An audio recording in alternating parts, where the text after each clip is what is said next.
grafter, but he's running against a man who's just suddenly come back to form, and he's done that before. We've seen him be disappointing for a while and then come back to form. In the middle of this race, you wouldn't give him tuppence for his chances, and here we are now. Here's Kenenisa Bekele testing our great Mo Farah. Every time he looks behind, Mo Farah seems to fight again, and Mo is fighting really, really hard. I thought Mo was working hard a couple of miles back. You could just tell by his facial expression. And this is Mo Farah under real pressure here, having to try to grit his teeth, trying to find something, because Bekele's not letting up. That gap, if anything, is getting bigger. It's about 5 seconds at the moment, and Bekele looks strong, he looks confident, he looks quick as well. And unless Mo can turn around the momentum here, which is all going towards Bekele, he's going to run out of time, he's going to run out of space, and he's going to run out of speed. Well, the greatest cross-country runner of all time, the great trackman of many, many years ago, the world record holder for 5 and 10,000 metres, onto this performance. He's telling everybody, I'm going to be as good on the roads as I was on the track. He wants to be, he's so determined to be. He's built his own running track so that he can get his training done, and Mo Farah is on his way. Well, one thing Mo will be getting is the most support down this closing straight, and he just needs to keep focused on Kenenisa here.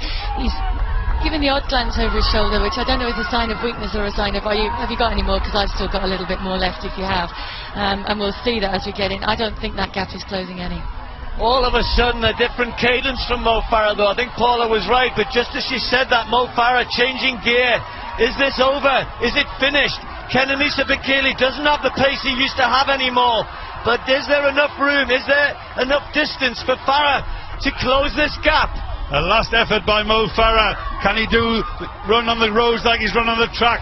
And is Kenenisa Bekele going to show him today? Don't write me off, don't forget me.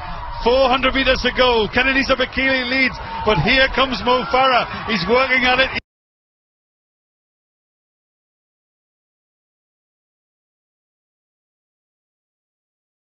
He's running like...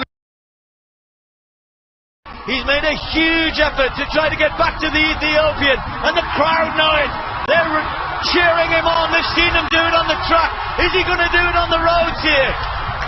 200 metres to go. Bekele leads it. Farah on the charge. A great duel here between two great champions. Bekele gritting his teeth, but Farah is coming. It's relentless from Farah. He wants to win this. He's digging deep. Bekele goes again, but Farah fighting hard. The two of them now, almost side by side.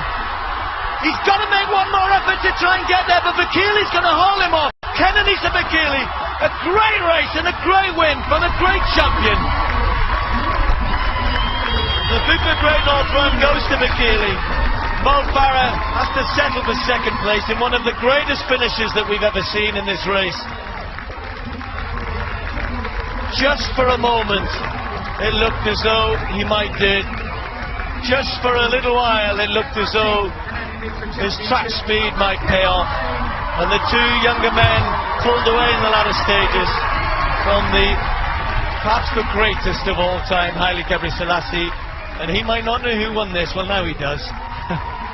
Your sermons congratulating them, and just as a little bit of a consolation, Mark Butler tells me that's a world record for over 40-year-olds in a half marathon. Well, Mo might just wonder whether or not he just let him get away. I say you let him. You can't do much when somebody makes that big effort. That little clever move down the hill and around the corner with a bit of mile and a quarter to go set him on his way, and then Mo's tried to hang on to him. The gap got out to about 5-6 seconds, and then Mo, to be fair, didn't give it up. He gave it his best, and these three great athletes gave us a fantastic race. But Bekele, perhaps the underdog coming into this race, in his first ever half marathon, was the one who came out on top.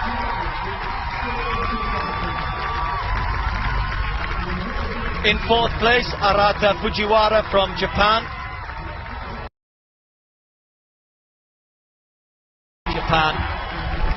Well, the Momot didn't come out on top today.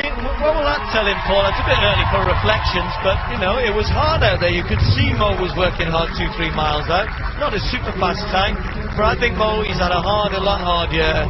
and I think it was great that he was here today, and I think he put up a really good show as well. But it might just make him think about how hard he's going to have to work for these longer distances next year.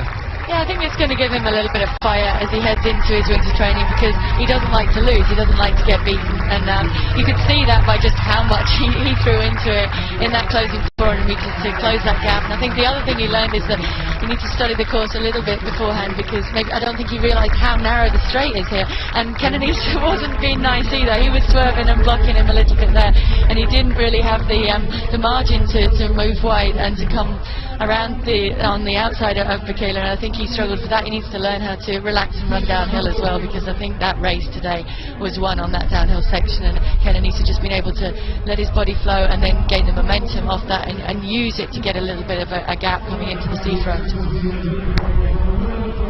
Well, we just saw Watanabe go through before. You can see how